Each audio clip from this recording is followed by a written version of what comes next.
Hoy quiero dar las gracias y bendecir la vida del pastor Pinzón, de su hijo Andrés. Anoche, no sé, mi corazón fue tocado para bendecirlos y agradecerles.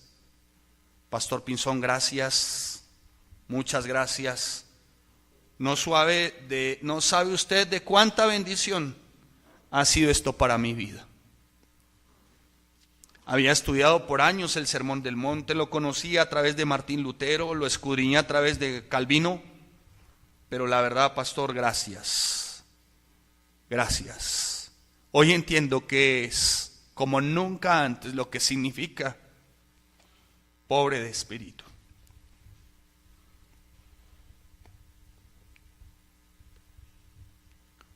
A todos los que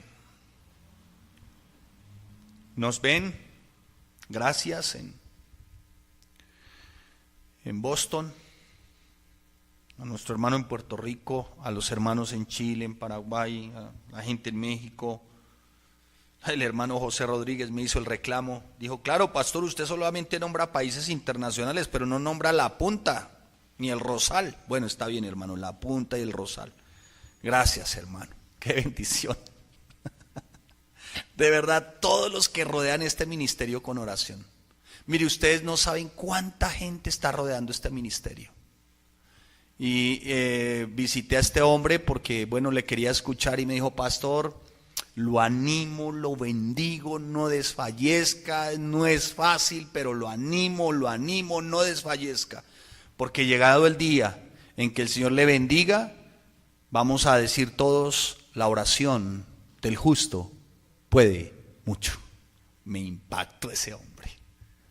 Hermano, pues por eso estoy acá, mis amados hermanos. Así que un saludo muy especial a todos los que nos amplifican por los diferentes medios. Muchas gracias. A la iglesia del Calvary, a su pastor Steve y a todos los miembros de su congregación. Gracias. Muchas gracias. Si usted quiere colocarle un título a la enseñanza de hoy,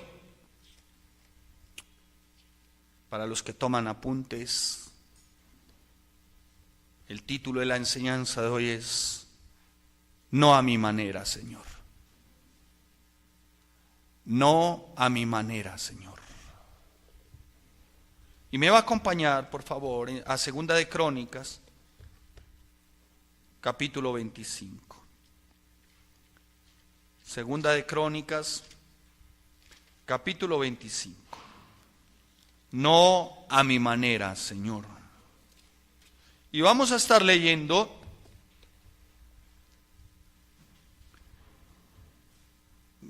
el versículo 1. Dice, de 25 años era Amasías cuando comenzó a reinar, y 29 años reinó en Jerusalén. Segunda de Crónicas, capítulo 25, versículo 1. El nombre de su madre fue Joadán de Jerusalén.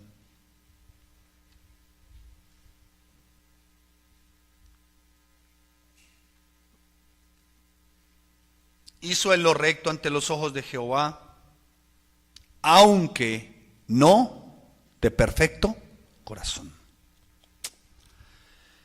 Y luego que fue confirmado en el reino, mató a los siervos que habían matado al rey, su padre, pero no mató a los hijos de ellos, según lo que está escrito en la ley en el libro de Moisés, donde Jehová mandó diciendo, no morirán los padres por los hijos, ni los hijos por los padres, mas cada uno morirá por su pecado. Reunió luego Amasías a Judá y con arreglo a las familias les puso jefes de millares y de centenares, sobre todo Judá y Benjamín. Después puso en la lista a todos los de 20 años arriba, y fueron hallados 300,000 escogidos para salir a la guerra, que tenían lanza y escudo. Y de Israel tomó a sueldo por 100 talentos de plata 100,000 hombres valientes. Mas un varón de Dios vino a él y le dijo, Rey, no vaya contigo el ejército de Israel, porque Jehová no está con Israel ni con todos los hijos de Efraín. Pero si vas así, si lo haces y te esfuerzas para pelear, Dios te hará caer delante de los enemigos, porque en Dios está el poder para ayudar o para derribar. Señor, te damos gracias por tu palabra y te bendecimos, buen santo. Te pedimos, Señor, que tu Santo Espíritu nos asista, nuestra mente, nuestras emociones, nuestros pensamientos y sentimientos, Señor, para que no salgamos de este lugar como entramos. En el nombre de Cristo Jesús. Amén. Y amén. Cuando uno ve el reinado de Amasías, se da uno cuenta que no fue de los peores reinados, pero el ser bueno en algunas cosas no le alcanzó para pasar sino con pena y sin gloria. Cuando vemos el reinado de Amasías, nos damos cuenta que en el versículo 2 dice la palabra: hizo él lo recto ante los ojos de Jehová. ¿Cumplió? Sí. Usted me pregunta, pastor, ¿pero cumplió? Sí, cumplió. Primero dice la palabra que va y elimina a aquellos que habían matado al rey su padre, que eran una tribu terrible que quería devastar al pueblo.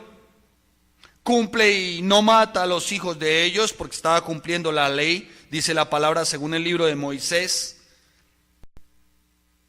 Después dice que va y reúne a las familias, las prepara para la batalla. Como ve que de alguna manera no le alcanzan, dice que toma sueldo por 100 talentos de plata, 100,000 hombres valientes, porque la intención de su corazón era proteger al pueblo. Hasta ahí Amasías lo estaba haciendo correctamente. ¿De acuerdo? Sí, estaba haciendo correctamente.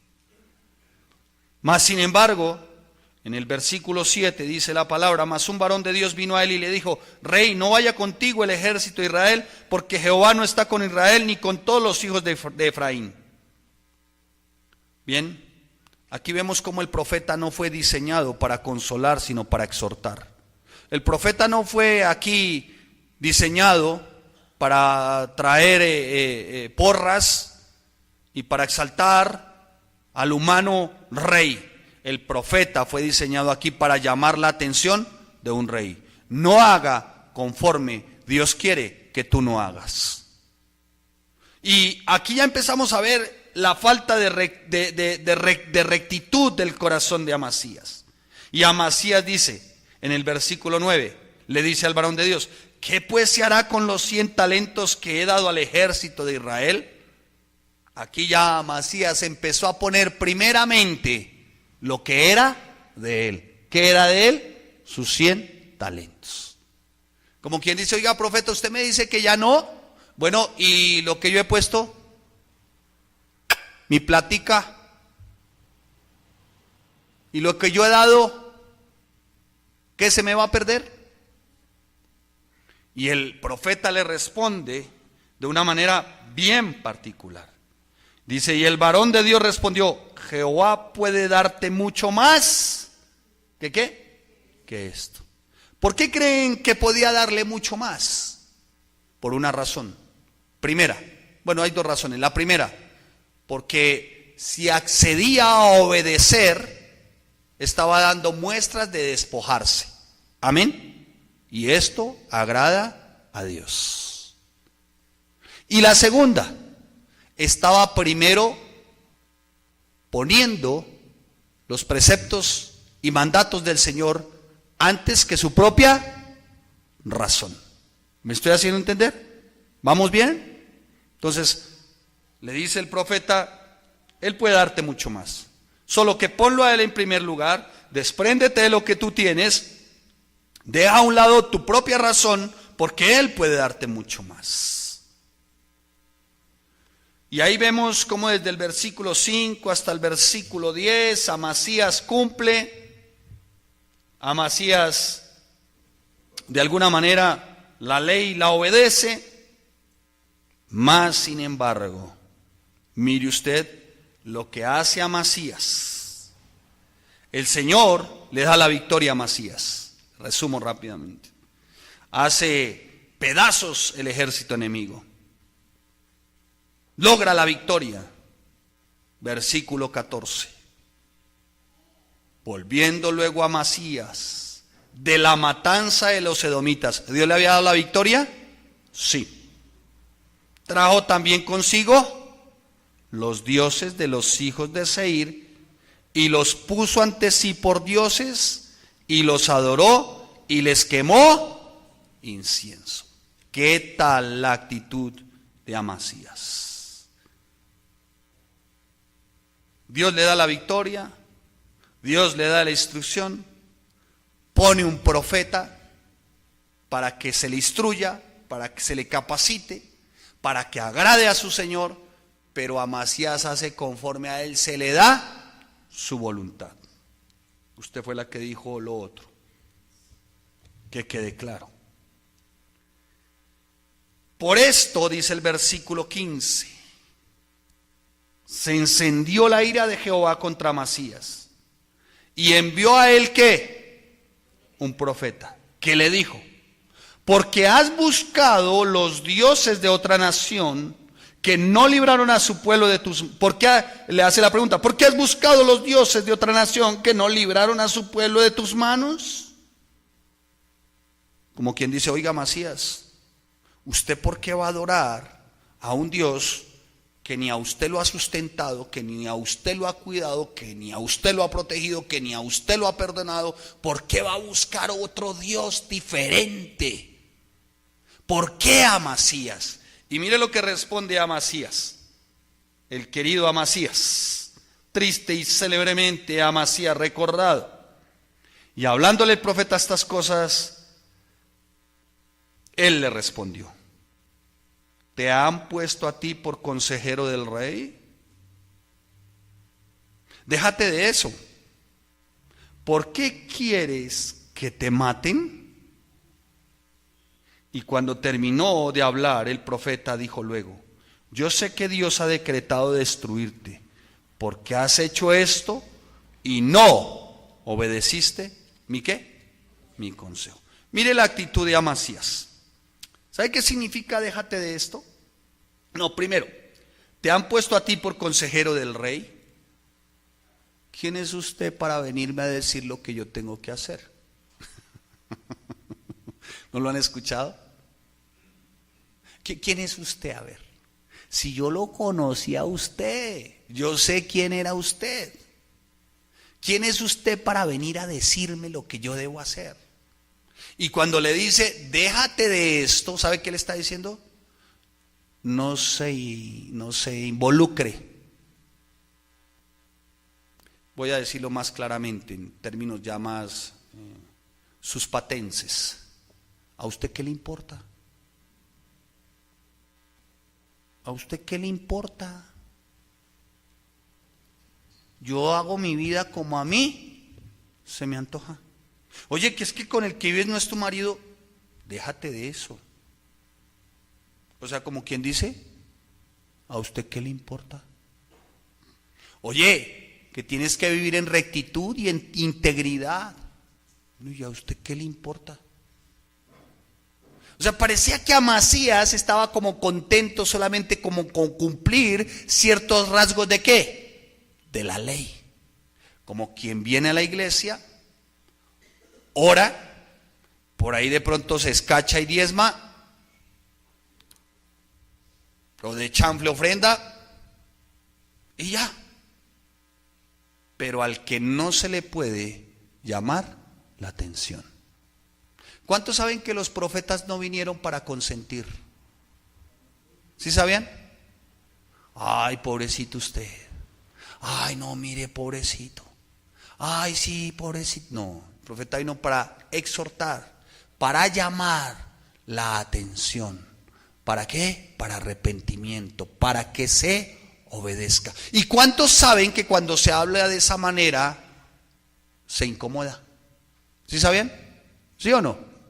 ¿A quién sus familiares se han sentido cómodos? Ay, no falta el que diga amén. Bueno, está bien, serán los suyos, los míos no. Los míos no. Eso téngalo por seguro, mis familiares no. Oye, que es que van a celebrar el cumpleaños de Pancracio Díaz. Uy, sí, pero venga sin ellos. Y algunos hasta les fluye lo espiritual y empiezan a orar. Señor, por favor, que no vengan. Ten misericordia en nuestra reunión.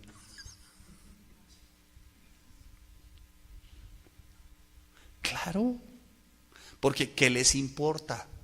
Esos van a meterse acá, ¿qué les importa? Los profetas vinieron para eso. Los profetas vinieron a exhortar. Ahora, exhortar es animar, ¿sí? Pero ¿animar a qué? Arrepentimiento. ¿Animar a qué? A cambio. ¿Animar a qué? A que se agrade al Señor por sobre todas las cosas. Amén. ¿Vamos bien? ¿Me estoy haciendo entender? Pues mi amado hermano, a raíz de ello, aparte de eso, Amasías intenta intimidar al profeta, como haciéndole una advertencia. Cállese o no lo vuelven a invitar. Como quien dice, tenga cuidado, no siga hablando porque te maten. Te van a matar. ¿Qué quieres que te mate? Cierra el pico, te matamos. Pues el profeta siguió, hermano. Porque la labor del profeta es decir palabra de quién? De Dios. Ahora, profeta conforme a la escritura. Amén. No conforme a estas costumbres marihuaneras que hoy se están viendo por ahí. Dice, y cuando terminó de hablar el profeta dijo luego, yo sé. ¿Qué dice? Yo sé que Dios, escuche, ha decretado destruirte, porque has hecho esto y no obedeciste mi consejo. ¿Ustedes qué creen? Que si usted llega a su casa y dice esto, ¿qué le van a decir? Aleluya, sí, aleluya, ¿cómo no? Mire, si no te arrepientes, si no te apartas de tu pecado, no hay sino dos destinos, cielo o infierno. ¿A cuánto les encanta hablar de esto? Amén, a todos. En particular a los que no son familiares, porque cuando son familiares uno dice, no, pues Señor, dale chance de purgatorio. Sí, porque cuando se trata de familiares uno quiere como acomodar la cosa, ¿no? Pero escuche, esto va dirigido para todos. Si no te apartas de tu pecado, Dios ya ha decretado. Si no te arrepientes, ya está tu sentencia. Así habló el profeta. Así dijo el profeta. Y estas ilustraciones y estas vivencias del Antiguo Testamento se hacen necesarias para este tiempo y para nuestros días. Por alguna razón el Señor permitió el Antiguo Testamento. Y permite para que lo escudriñemos y estudiemos y nos demos cuenta que es aplicable a nuestros días. No cabe duda que estos han sido tiempos donde el pseudocristianismo se ha reflejado con gran fuerza. Se dice cumplir con ciertas normas.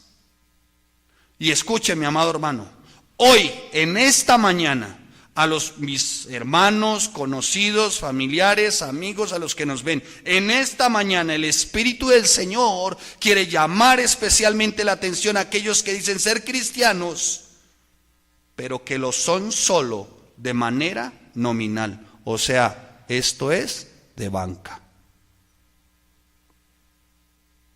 Y que no obstante, escuche, a pesar y de ser de butaca, quieren ser considerados como cristianos y herederos del reino de los cielos.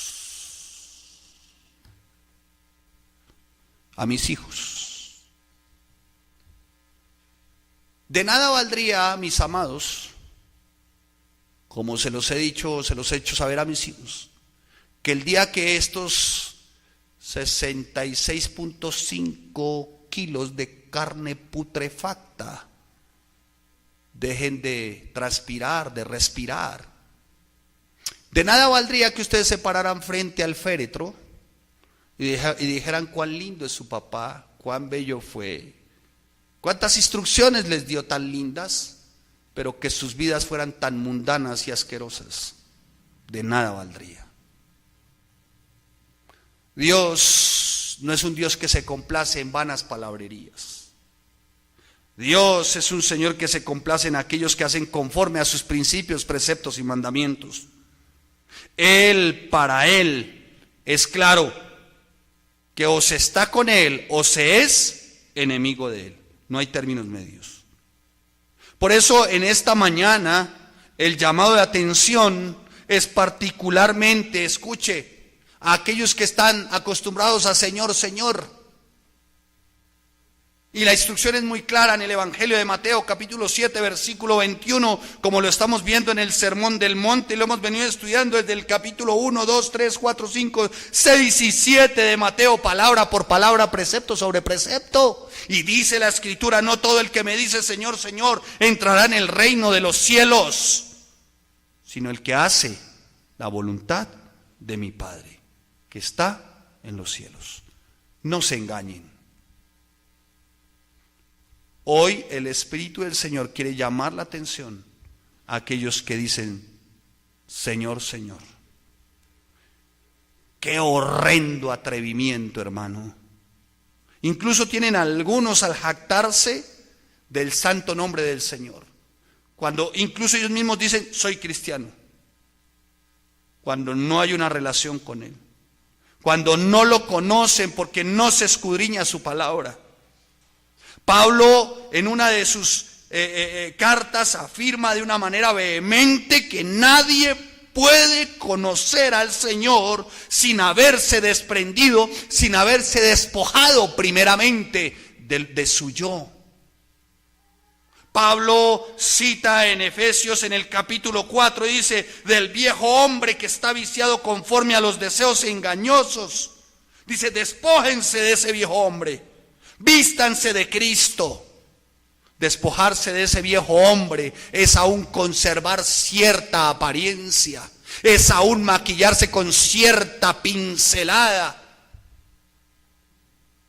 de engaño como cristiano. Hermano, ¿eres o no eres? No hay términos medios. Se equivocan todos aquellos cuando creen decir conocer de Cristo, porque pronuncian unas hermosas palabras. A la verdad esas palabras son asquerosas y vienen siendo como un insulto para el Señor. Se equivocan todos aquellos que dicen que son, pero con sus hechos lo niegan. El Evangelio, la palabra, no es una doctrina, hermano, de frases bonitas, de frases adornadas. El Evangelio no es eso. El Evangelio es vida y es para llevarlo a cabo. Amén. Por eso aquí no se predica las cosas bonitas. No se enseña de cosas lindas, se enseña de la verdad. No se adorna. No debe ser tan solo entendido y memorizado como muchos tienen por costumbre. Sé de muchos que saben muchos textos bíblicos, incluso más de los que yo sé, muchísimos. Pero se refleja muy poco de lo que saben. Su diario vivir no es conforme a lo que saben. Y si tu diario vivir no es conforme a lo que tú sabes, te tengo una noticia. No vas a ser bien recibido en aquel día. Porque así está escrito. La Biblia dice en Mateo 7:23, y entonces les declararé, nunca os conocí, apartados de mí, hacedores de maldad. ¿Vamos bien? Mi hermano, la instrucción hoy sería, deja de ser jactancioso y no sigas tratando con desprecio al Señor, intentando ser lo que no eres. Eso es despreciar al Señor. Nuestra responsabilidad es mostrarnos como verdaderos discípulos de Cristo. No se te está pidiendo como creyente que reflejes todo el Evangelio con pureza y con perfección, no. Pero hermano, sí que haya algo. Joven, no se le está pidiendo hoy que sea santo y perfecto, pero por lo menos, hermano, amados hermanos jovencitos, reflejen algo. Hombres, reflejen algo. No se nos está pidiendo que cumplamos desde Génesis hasta Apocalipsis con completa exactitud y perfección, pero reflejemos algo. No podemos ser tan amigables con el mundo. Ahí despreciamos a nuestro Dios. Claro, somos limitados. Sí, tenemos nuestras limitantes y es imposible cumplirlo con todo, pero para ello está la cruz, para ello está Cristo, para ello está la sangre del Cordero. Mire, hermano, aprendí de un hombre en estos días. Juan Calvino dice en su libro Institución de la Religión Cristiana, página 720, no es legítimo regatear con Dios, recibir una parte de lo que manda su palabra y abandonar la otra parte según nos plazca. Dios nos recomienda siempre, en primer lugar, mis amados, ser íntegros. Esta palabra significa, dice Calvino, una verdadera sencillez de corazón, es decir, un corazón exento de todo engaño, un corazón exento de toda mentira. Ahora bien, yo podría interpretarlo de otro modo, y es que la clave de una vida correcta está acorde a los principios, preceptos y mandamientos de nuestro Señor. No podemos sí negar que tenemos momentos difíciles, porque las circunstancias se hacen fuertes, rudas, pero esto no es licencia, amado hermano, escuche, para dejar de proseguir, de perseverar hacia la meta. Señor, somos tan débiles. Cierre sus ojos, incline su rostro. Dígale, Señor, soy tan débil. Y muestro mi debilidad, Señor, cuando vacilo, cuando dudo, porque tropiezo y a veces siento que no quiero seguir. Señor, ayúdame ahí donde tú estás con tus ojos cerrados, a no perder el ánimo. Así sea que avance poco, Señor, aunque no sea como yo deseo, como yo quiero. Pero, Señor, no todo está perdido. Señor, que mi corazón ahí con sus ojos cerrados se incline día a día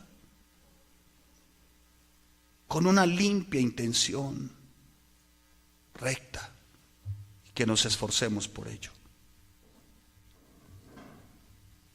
Señor, que no me deje cegar con la autosatisfacción, con sus ojos cerrados, su rostro inclinado. Que no seamos condescendientes a esta carne débil que a veces quiere abandonar. Que me esfuerce sin cesar por llegar a ser ese obrero aprobado que no tiene nada de qué avergonzarse. Señor, que con humildad, con sencillez, con generosidad, a lo largo de todo este trasegar, mientras llega ese día, yo pueda mantenerme íntegro. Abra sus ojos.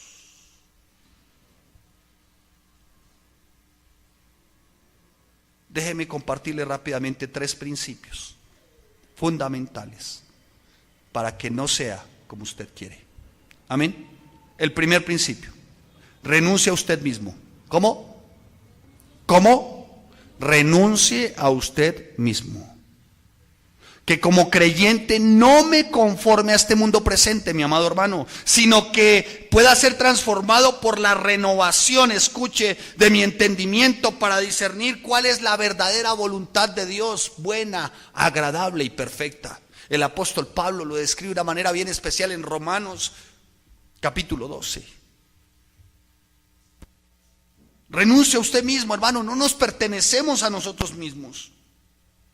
Oremos, hermanos, roguemos para que nuestra razón y nuestra voluntad no dominen nuestras reflexiones ni nuestras decisiones. No nos pertenecemos a nosotros mismos.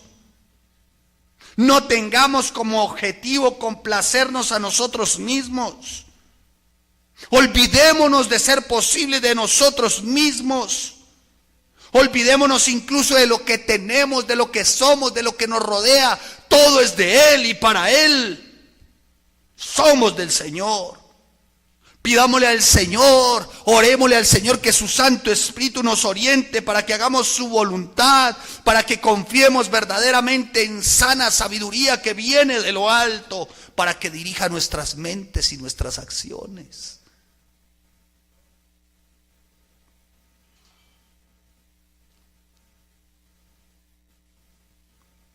Son muchos, hermano,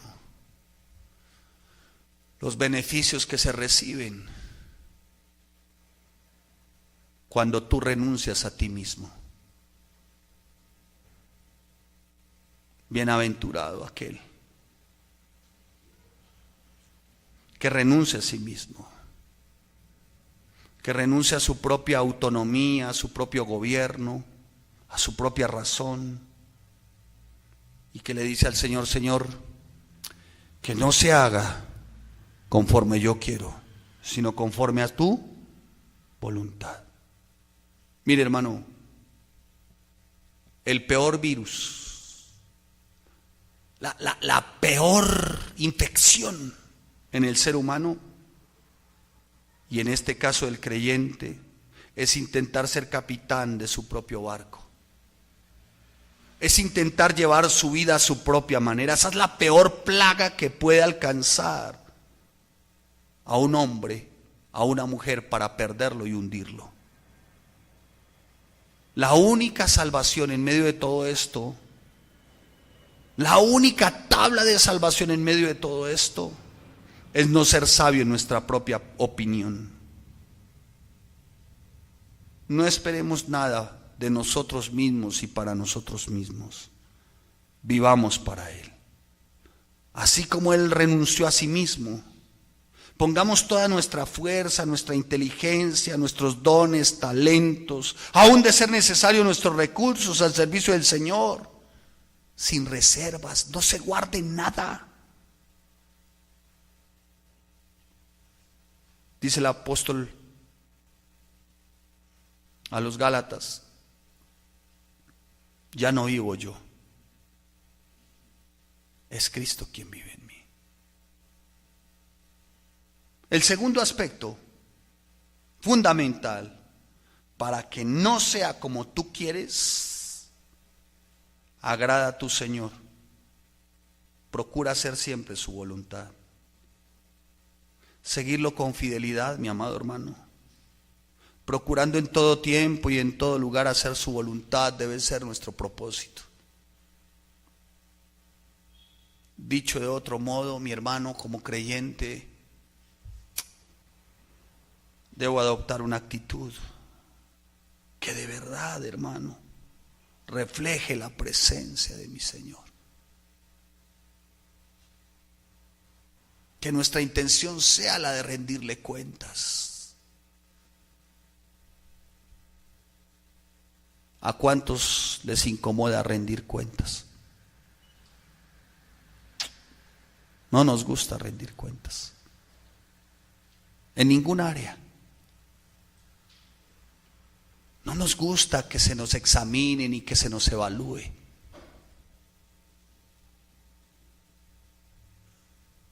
No nos gusta rendir cuentas. Queremos vivir y hacer a nuestra manera. Pero hermano, para que no sea como tú quieres, agrada a tu Señor. Porque el que se ocupa del Señor en todas sus actividades, el que se ocupa de su Señor en todas sus áreas, escuche, aparta su espíritu de toda vanidad, de todo lo hueco.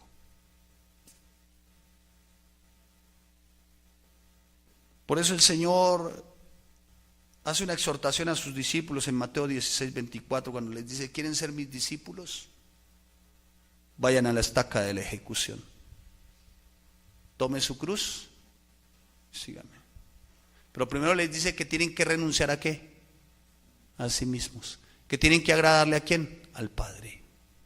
Y vaya a la estaca de la ejecución y síganme. ¿Sabe por qué algunos inclusive financieramente hoy mantienen también tan escasos? Porque han hecho conforme a su propia sabiduría. No han dejado que la autonomía bíblica los gobierne. Y el tercer aspecto, termino acá. Hermano, huya de toda impiedad. Huya de todo deseo mundano. Impiedad significa toda inclinación diaria a hacer lo que se opone al verdadero temor del Señor. Huyamos de todo esto que impide el que nos postremos delante de Él. Huyamos de todo aquello que el mundo ofrece de alguna manera. En Tito, capítulo 2, versículo 11, el apóstol hace un llamado bien especial. Dice: porque la gracia de Dios ha sido manifestada para salvación a todos los hombres, enseñándonos que renunciando a la impiedad, enseñándonos que ¿qué? Renunciando a la impiedad y a los deseos mundanos, vivamos en este siglo sobria, justa y piadosamente, aguardando la esperanza bienaventurada y la manifestación gloriosa de nuestro gran Dios, Salvador Jesucristo, quien se dio a sí mismo por nosotros para redimirnos de toda iniquidad y purificar para sí un pueblo propio, celoso ¿de qué? De buenas obras. Huyamos de toda impiedad, huyamos de todo deseo mundano, y así, hermano, no estaremos haciendo como nosotros queremos. ¿Me dice entender? No es como tú quieres. Evite, hermano, lo que le ocurrió a Amasías. Amasías murió con mucha pena y sin gloria. Amasías no quiso entender. Amasías no quiso hacer. Amasías, para él, por sobre todas las cosas, primero fue él. ¿Cumplió con algunas? Sí. Pero escuche, hermano, la vida cristiana no es como comienzas, es como terminas. Vamos a ponernos en pie.